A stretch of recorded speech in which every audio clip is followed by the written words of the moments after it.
Assalamualaikum warahmatullahi wabarakatuh. Baiklah, pada mata kuliah manajemen risiko dan kebencanaan kali ini, saya akan menjelaskan beberapa poin. Yang pertama adalah macam-macam pembagian bencana, di mana ada bencana geologi, diantaranya likuifaksi, erupsi gunung api, gempa bumi, tsunami, asap karhutla, dan kekeringan. Yang kedua adalah bencana hidrometeorologi, yaitu banjir, longsor, puting beliung, dan abrasi. Dan yang terakhir adalah bencana non-alam, diantaranya merkuri, limbah, gagal teknologi, dan epidemi. Di Indonesia, bencana seringkali terjadi adalah bencana hidrometeorologi seperti banjir dan longsor.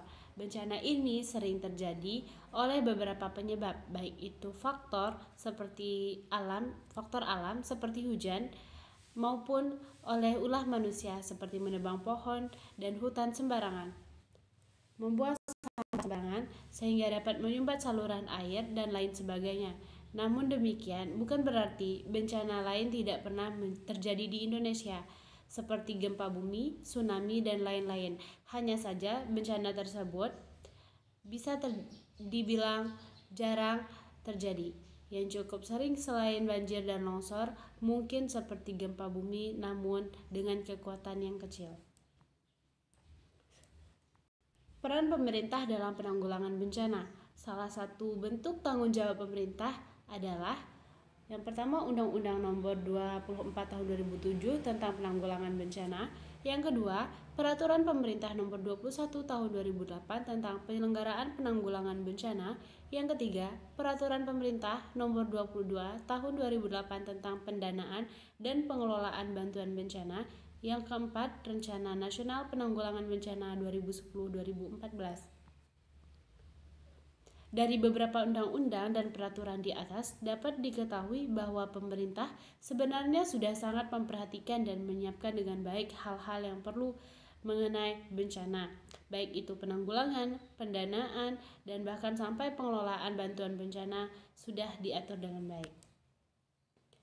Misi penanggulangan bencana di Indonesia adalah 1. Melindungi bangsa dari ancaman bencana melalui pengurangan risiko. 2. Membangun sistem penanggulangan bencana yang handal.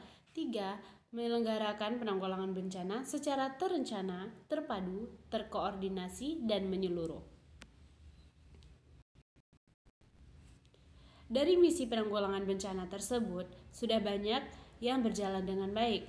Namun, yang namanya bencana tidak selalu dapat dihindari. Terkadang memang terjadi di luar dugaan, kehendak serta ulah manusia, tetapi adanya misi ini tentu akan selalu membuat kita berusaha lebih keras lagi agar semua tercapai sesuai harapan sebagai mestinya.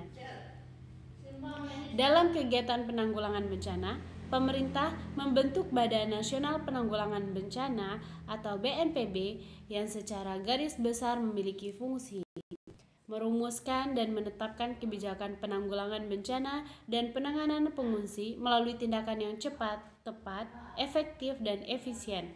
Mengkoordinasikan penanggulangan bencana secara terpadu, terencana, dan menyeluruh.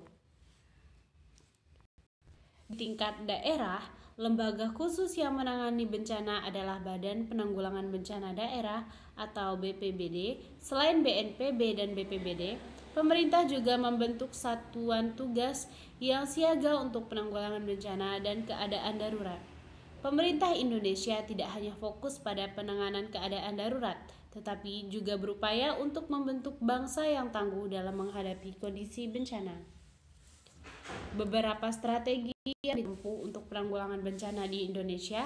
Yang pertama adalah penguatan kerangka regulasi dilakukan melalui penyusunan peraturan prosedur tetap dan rencana penanggulangan bencana dari pusat hingga daerah.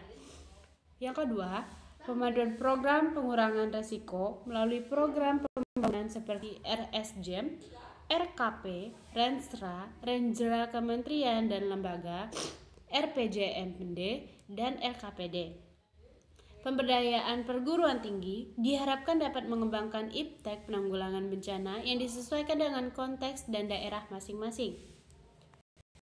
Selanjutnya, penanggulangan bencana berbasis masyarakat. Pembentukan Satuan Cepat Reaksi Penanggulangan Bencana atau RSCPB. Program pengurangan risiko untuk kelompok rentan yaitu anak di bawah umur, lansia, manusia yang berkebutuhan khusus, dan lain sebagainya.